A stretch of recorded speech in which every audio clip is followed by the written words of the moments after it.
Okay, well, I'm Doug Spoon, editor of Menifee 24/7, as many of you know. Thank you all for being here. We really appreciate it.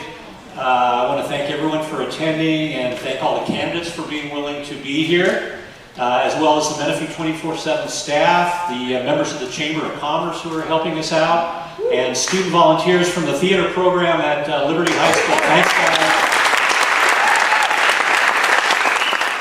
Tonight's event is a forum, not a debate. Candidates will take turns giving opening and closing statements and will be individually asked questions that have been submitted by readers or the staff of Menifee 24/7. I thank those of you who have submitted questions. Candidates will have 3 minutes for an opening statement and 1 minute for a closing statement. Questions will be directed at individual candidates who will have 2 minutes to respond. We must keep to a strict time schedule to get in as many questions as possible. So we're going to go ahead and start with opening statements. Okay, we're going to go through our candidates for District 1, and we'll start with Bob Karwin.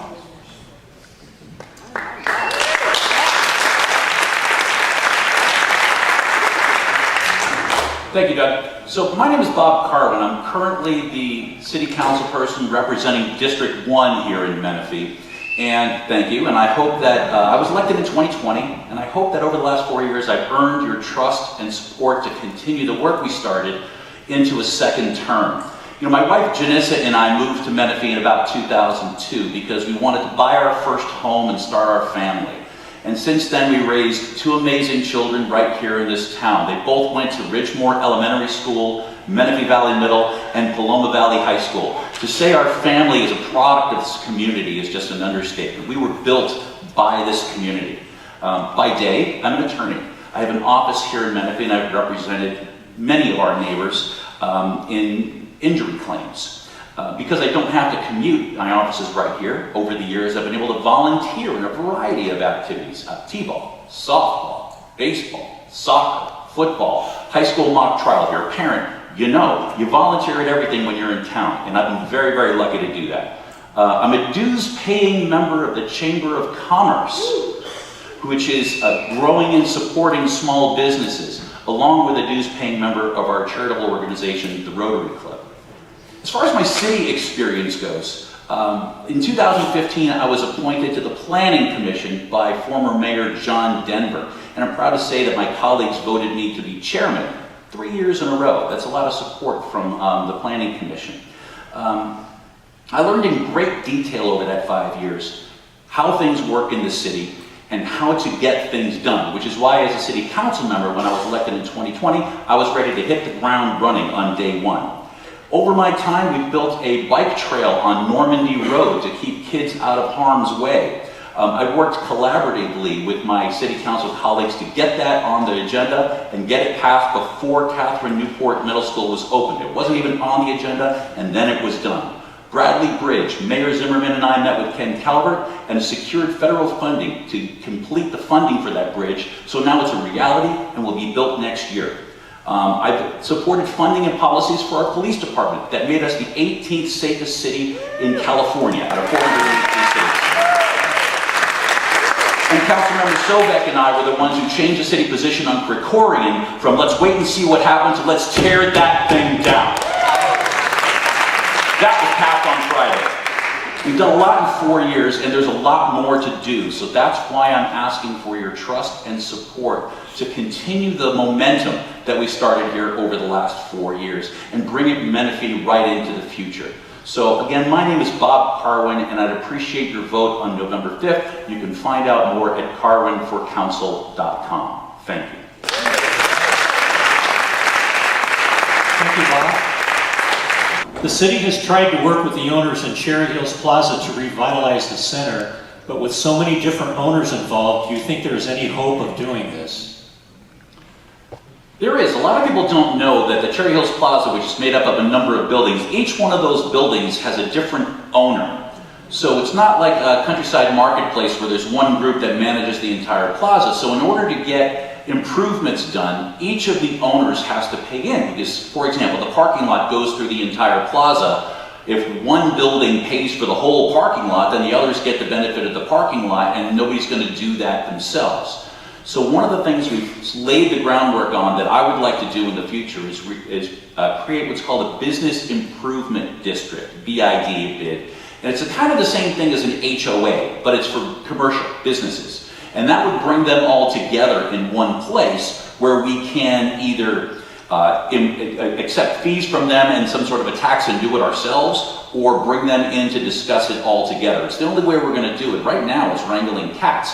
And the problem that we have is the imbalance, because the main building in the middle is the largest owner, and they've got the majority of the businesses. That's where Casa Jimenez is, and Sun City Family Restaurant, Ready Set Game, that kind of thing. And there's the small owners all the way, and in fact, that group goes all the way across the freeway to the other side. So my plan would be a business improvement district that we've laid the groundwork on, and I think we can probably accomplish if we keep at it. Okay, thank you, Bob. The city has purchased the former Bank of America building on Cherry Hills Boulevard to use as a police substation. How much of a difference do you think this will make on safety and homelessness in the area, and do you know the timetable for its opening? We have a substation right now in the Cherry Hills Plaza that is not a fully functional police station. County workers go there to do reports, police officers go there to do reports occasionally, but it's not fully functional. You can't go in to the counter and speak to a police officer, and there isn't a full-service police presence in the plaza with that substation. The Bank of America building was purchased for two reasons. One, because we're running out of space at City Hall. The current City Hall building we're in is a rental.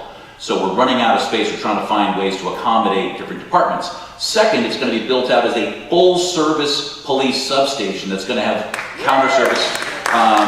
It's going to have officers there on site. We're going to be having officers going through. It's at the top of the Cherry Hills Plaza, so for them to get anywhere, they've got to go through Cherry Hills Plaza, and they're going to be having lunch at the restaurants there, picking up at the drive-thrus there, and all of that kind of thing. So that's going to be a major boon to public service, and homeless people tend to not like it when there's a lot of police around. So the more police we can add to Cherry Hills Plaza, the less homeless people you're going to see. Timetable, here's what we didn't know when we bought that 60-year-old building.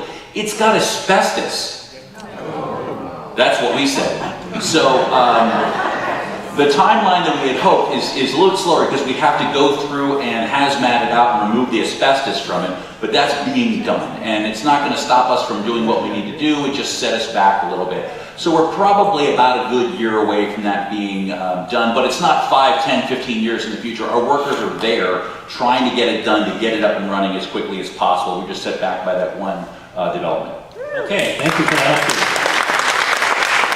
Currently, homelessness does not seem to be a major problem in our city relative to other local cities, at least.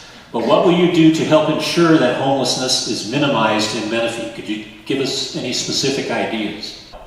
Last Wednesday at the city, we held a 2-hour homeless workshop where we went through a 26-point plan that will help us regionally eliminate and reduce and hopefully eliminate homelessness. By the way, the last point in time count in 2023, Menifee had 18 homeless people who were regular contacts with our police force. We went through and counted every single one, compared to Murrieta's 165 and Temecula's, I believe, 73. So it's a regional problem, but on August 5th, we had a forum hosted by our chief of police where we met with all of the business owners in Sun City, asked them what they were seeing, what the patterns were, and what they think we could do to eliminate it. Along with that homelessness workshop we just had, there's another workshop coming up that I'm not sure when it is, and then there's another one on November 5th, Election Day, sorry, but it's going to be the follow-up to the first one. And we've also, the last thing I want to make is we have gone to the step of hiring at the police department a homeless liaison officer, Rochelle Hunter, who's dedicated only. She doesn't wear a gun, she travels with the officers, and she's the one in charge of contacting each of these individuals. She knows them all by name, she knows their family histories, she knows their stories, and it takes dozens and dozens and dozens of contacts before they'll contact her. But at this point, we have kept the homeless population kind of in check. 2022, it was 28 people. 2023, it was 25 people. 2024, it was 18. So it's actually going down because of our efforts. Thank you. Many residents I know feel that our voices are not heard even when we reach out directly to the city. How do you plan to engage with residents to ensure their voices are heard in decision-making processes? really difficult task. Whenever I go to city events, whether it's, Foodie Friday or moving in the park or anything like that, the first thing I ask people that I encounter is, how did you hear about this? Because people are so splintered. And in District 1, we have Sun City, which with a lot of seniors who aren't active on social media. Our city is really working hard to bolster social media, Instagram and all of those kinds of things. But a lot of people aren't on there. One of the things that I've done that none of my predecessors did was I have a monthly column in the Core Courier, the Sun City Core Courier, where I don't talk about myself or political things. I say, here's updates of what's going on in the city. And at the end of every column, it comes out once a month, is my email address. And inevitably, I know when the column comes out, because the day that the newspaper comes out, I get about 5 to 10 emails from the public. And I respond to everyone. I think I've responded to every single one. My personal cell phone is on my business card. So I'm accessible. But going out into the community, that's one of the things that's important. It's not just photo opportunities of going to the ribbon cuttings and things like that. That's actually where the people are. You have to go out into the community. So when you go to a new restaurant ribbon cutting and the owner and their family and members of the community are there, you're talking to them. So going to these public events throughout the city, I go to 3 or 4 a week, I'm seeing people and I'm engaging. The Chamber of Commerce has been wonderful for that, getting the community involved in our businesses and things like that. So attending the city events is probably the most important way we can go out to people who aren't able to reach out to us. But then, I know that the mayor gets about 5,000 to 6,000 emails a day, I think, which is why I'm not running for mayor. I'm happy with my 5 to 10 a week. But that's really what we need to do, is we encourage people to use the city app to tell us when things are going on. Get out there, call me, email me, come to city council, stand at the dais and tell me what I'm missing. Okay, thank you. Just a general question here. What do you believe are the biggest challenges facing Menifee? Well, the biggest challenge we've got right now is fixing a lot of the things we inherited from the county. One of the problems that people don't realize is that we've only been a city since 2008. The Countryside Marketplace, do you hate the parking and the driving in Countryside Marketplace? That was designed by the County Planning Commission and was here in our city. The lighting sequences across the freeways, where the bridge, like for example, where Newport goes over the 215, the lights on the freeway overpass are controlled by Caltrans. We can't sync those to our lights even if we wanted to. We have to work with Caltrans to do that. So there are a lot of things, because we're so new, that we haven't incorporated yet into it. So things we do need to change. We do need to spread out our economic development. I would like to see more economic development in other districts, along with District 1, but we've done great in District 1 so far. One of the things that we were missing is variety, and in District 1 we've got mom and pop restaurants popping up, mom and pop activity places. Ready, Set, Game comes to mind, Melody Thai. I could go through a commercial for all of them. Lady R Bistro now. She changed the name from Lady M. If you haven't heard yet, quick commercial for her. One of the biggest problems that's facing us that we can solve, that we have a solution for and haven't been able to implement, is sequencing the traffic lights along Newport Road. What happened was we bought the equipment to interconnect, but because we're a new city, we don't have underground fiber optics yet, so we had to do it through Wi-Fi. But unfortunately, the equipment failed. We got bad equipment, and we brought it to the vendor. It was under warranty. They fixed the equipment for us. But one of the things we're lacking right now is a qualified technician to operate and monitor the system.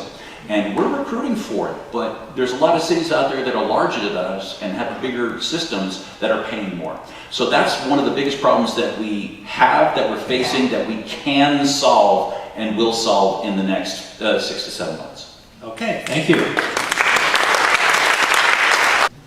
Thank you for answering all the questions that have been put forward by the readers, and we're going to go ahead to the closing statements, and we want to try to keep these to 1 minute. Just next we go to Bob Karwin. Thank you, Doug. Thank you, Menifee 24/7. You've heard a lot about what's happening in Menifee right now. There is a lot happening in Menifee right now. And over the next 4 years, we're going to need leaders with experience. People who have shown a track record of being able to work collaboratively with the rest of City Council and with the city staff. And people who know how, right now, to get things done the way we need to do it. And I think I've shown a track record of that. I was able to take a project, the Normandy Road bicycle and pedestrian path. Wasn't even on the city radar. Got it on the city by working with my colleagues, onto the city agenda, and built within a 2-year span. That was a miracle, and that shows a track record. You know, I ran for city council in 2020 originally because I was willing to put myself on the line to take responsibility for the public safety and the growth of our young city. And I just want to be able to have the opportunity to keep going and fulfill the momentum that we've started. So please come see me outside, grab the yard sign, karwinforcouncil.com. I want to thank again all of our candidates for coming and taking the time tonight to participate.